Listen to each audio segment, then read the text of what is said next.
Hi, I wanted to take a minute here.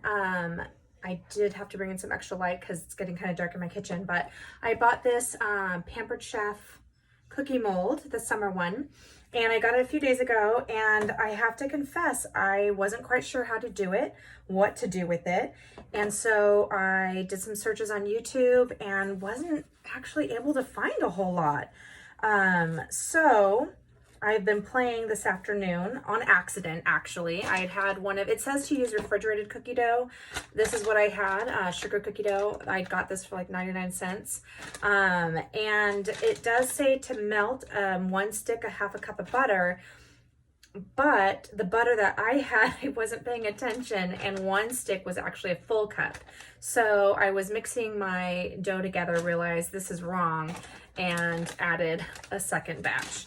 So I did follow for cutout cookies and added the 3 and actually 6 extra tablespoons of flour and the butter, the eggs, and so now we have, and it's not exactly pretty because again, I've been working on this a few tries, classic batter bowl. And I actually found this to be the easiest for me in getting this on, kind of like spackle almost when I'm like patching a hole or something is what I figured. So I'm just gonna load, let me see if I can move this over to kind of show you a little bit more. I'm just gonna load a little bit on my spatula and push it down in there. And what I have found is that the more you use the edges of the mold, the better, because you don't want it sticking out. You really want it, we're just gonna press it right in there. You really want it flat and flush. So the other thing I found is if I keep working on it, it's just going to keep pulling up and pulling up. So what I did is I just started pushing, a bunch of dough in the shapes and then went back through after it kind of molded into the space a little bit and pulled off the excess. So, I mean, it is a bit messy. But it does work. It works really well. So we're just going to keep playing with this. Again, I'm just going to keep grabbing little bits and putting them into my mold. And I won't make you guys suffer through seeing this, but I definitely wanted to give you the idea that it does kind of come up with your spatula. That's okay. Just let it sit for a minute and then come back around. And straighten everything out. So I'm using the edge of my spatula and just kind of using it to get it all in the creases. And then I'm just going to take this extra and just put it back in the bowl. I made sure I washed my hands. That just is gonna, so here's my little turtle guy that was giving me trouble earlier. I'm just gonna come out to the edges and take him. And I see, I don't know if you can tell, it's a little thin in the middle, so I'm just gonna add a little bit more, let that kind of settle in. But if it comes out too far, if you don't get enough of it off, then it's just way too puffy, and then you're cutting the edges off, and I didn't like that. So again, since nobody else has been brave enough to put how to do this on YouTube, I figured might as well, because this is our Coan Kitchen Discoveries. Is what I've labeled our YouTube page. So this is our adventures, our discoveries, what we're learning. Not perfect, don't even try to be or pretend to be. But again, you can see I just kind of leave it set for a little bit and come back over it, and then it actually comes out pretty nice when I let it do its thing. So I will finish getting the rest of these ready, and then I'll be back when it's time to go in the oven.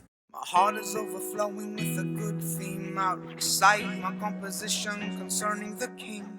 My tongue is like the pen of a ready writer.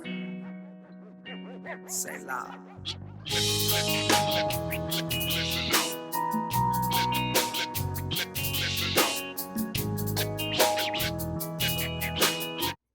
Okay, so now I've got my tray ready. I don't know if you can see, I've got the dough, the sugar cookie dough, all pressed down in there. And I'm gonna go ahead and put it on the pan. This is my half sheet pan, it's just what I'm working with. You don't need a pan this big. This is what I've got. So We're gonna put it in the oven. It says the recipe that came with the mold says 15 to 20 minutes. Do not do 15 to 20 minutes because they'll be burnt. I did 9 minutes, and even that was a bit much. So we're gonna do about 8 minutes for this one, and I'll let you know when I'm pulling them out. Okay, it's coming out of the oven. It's been in there about 7 minutes, and it's gonna look like it's not done. You can see that. So we're gonna let it sit in the tray a little bit longer as it's cooling. So I'm just gonna take, I grabbed a little corner on accident. It's gonna finish in the tray, which is great because, like I said, what happens when you leave it in too long, actually, let me show you. This is what happens. We don't want that. So we're gonna err on the side of gooey. Let it sit for a little bit longer, and then we'll pop them right out of the mold and they'll be ready. Okay, so it's been a few minutes. This is cool to the touch now, and we're just going to flip. Let's see if I can do this where you can see it. Flip our cookie mold over and just start popping out our cookies. And this is the silicone, and they just come out so beautifully. So if you remember, when I took this out of the oven, these did not look done. They looked pretty doughy. But as they're coming out, and they're still gonna cool more, I'm thinking these are perfect. I'm actually not a huge sugar cookie crunchy fan, so I like them a little soft. And gosh, that came out so easy. So, you know, our little starfish guy, he's so cute. And then we have, oh my goodness, our little seashell. So they're great as sugar cookies. They're gonna be wonderful as a candy mold, chocolate mold, for whatever project that you're doing. Pampered Chef cookie mold, I'm definitely a fan, the summer cookie mold. And this has definitely been an adventure today. So now you all know how to do it. I have shown YouTube what I feel like no other consultant has really done. So there's the good, the bad, and the ugly.